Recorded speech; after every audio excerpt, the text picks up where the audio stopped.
Silakan. Sebentar ya, satu dong ya.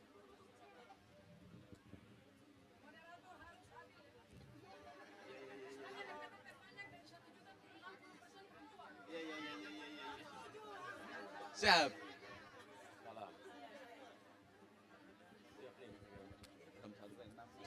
Oke baik Bang, terima kasih atas kesempatannya. Mungkin pertanyaan saya di sini singkat Bang. Dan juga pertanyaan saya sih di hari ini mewakili seluruh ibu-ibu yang hari ini memang ketika kabar itu muncul selalu mereka tunggu-tunggu ya terkait dengan PKH Bang. Ah, gini, PKH itu data yang sampai sekarang itu Bang belum diupdate hingga sekarang. Ah, maka yang otomatis yang kaya tambah kaya, yang miskin tambah miskin. Itu Bang.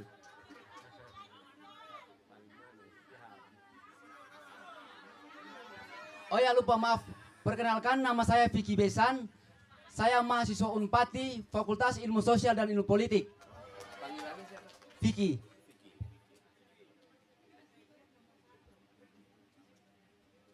Oke baik Bang, mungkin Ya, oke, siap. PKH ya. mungkin Bang, maaf ada satu lagi mungkin ketika Bang jadi presiden, mungkin saya sebagai anak muda milenial Maluku ingin memberikan masukan buat Abang.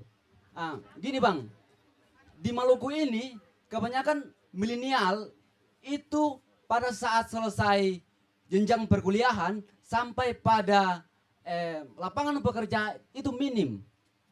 Ah, tetapi di sisi lain juga banyak lapangan pekerjaan atau instansi-instansi itu membutuhkan generasi milenial Maluku yang memang punya soft skill. Ah, itu sebenarnya yang menjadi halangan buat hari ini generasi milenial Maluku untuk bagaimana mendapatkan pekerjaan. Ah, makanya itu sebenarnya yang ingin saya tanyakan buat Bapak.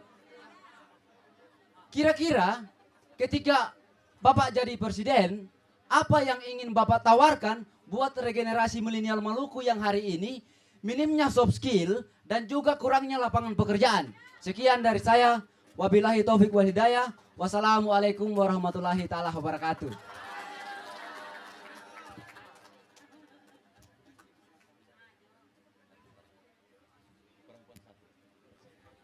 Terima kasih Bung Vicky. Pertama soal PKH. Jadi program-program yang bersifat bantuan sosial itu akan kita lakukan perubahan. Kabar yang mengatakan itu dihentikan itu tidak benar. Yang ada diubah dari bansos menjadi bansos plus. Tinggal pilih mau bansos minus atau bansos plus.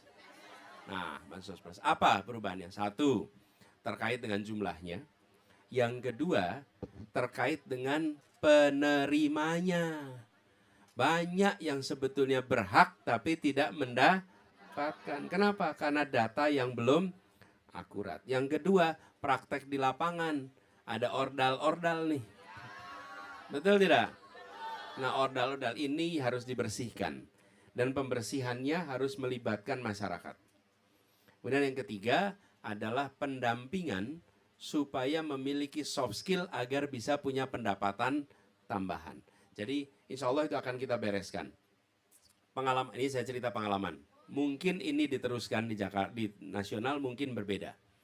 Tapi apa yang kami lakukan di Jakarta? Ketika kita memberikan bantuan, maka kita meminta kepada ketua RT untuk melakukan verifikasi. Dan ada musyawarah di situ. Melibatkan siapa? Yang paling banyak tahu adalah ibu-ibu. PKK. Ibu-ibu PKK itu ada Dasawisma namanya. Dan Dasawisma ini tahu persis. Ada juga kader Posyandu. Juga tahu kondisi masyarakat yang ada di situ. Sehingga data dari pemerintah di cross check dengan kondisi di lapangan. Dari situ kemudian kita berikan bantuan agar sesuai dengan persyaratannya. Itu satu ya. Terus yang kedua, soft skill. Jadi kira-kira Bung Vicky ini menyampaikan, ada dua masalah nih Pak. Satu, soft skillnya harus ditingkatkan. Yang kedua, lapangan pekerjaannya harus tersedia, gitu kan kira-kira. Nah, untuk soft skill, tadi saya sampaikan terkait dengan SMK, itu kita akan dorong.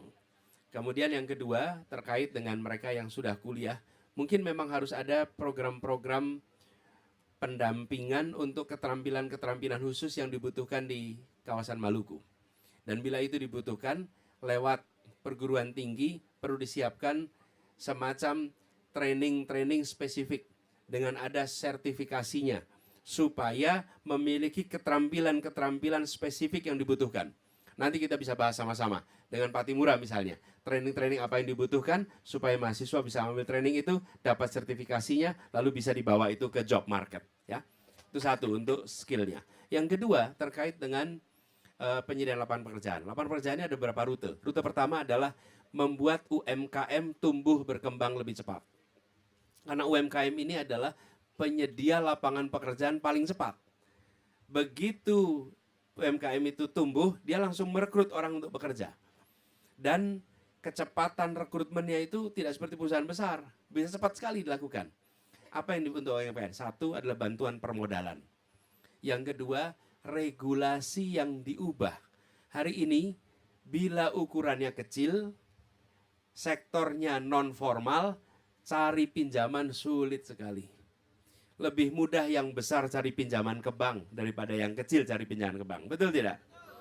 Yang membuat bank seperti itu bukan kemauan banknya, tapi aturan yang dibuat oleh pemerintah.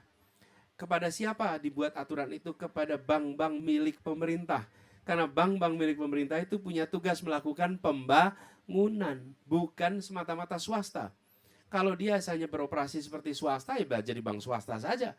Kenapa disebut sebagai bank milik negara? Supaya dia bisa membantu meningkatkan kesejahteraan rakyatnya. Nah, itu regulasinya diubah. Yang ketiga, regulasi keuangan. Yang ketiga adalah aturan-aturan yang ada di perkotaan sering sekali membuat zonasi menghalangi usaha. Tidak bisa mendapatkan IUMK, izin usaha mikro kecil, karena lokasinya bukan lokasi untuk usaha. Nah, padahal usaha mikro kecil itu sekarang di rumah, tidak berdampak kepada lingkungan. Jadi begitu, Bung. Dua itu. Lalu barangkali satu lagi, mudah-mudahan dengan ada industrialisasi, maka kita akan bisa merekrut tenaga kerja lebih banyak lagi. Begitu, Bung Vicky, jawaban saya. Terima kasih. Baik, terima kasih, Bang. Semoga di 2024 ini Bang Anies, terkhususnya di Maluku, insya Allah Bang Anies keluar 100%, saudara-saudara. Cukup. Oke, baik Silakan. Bang, terima kasih.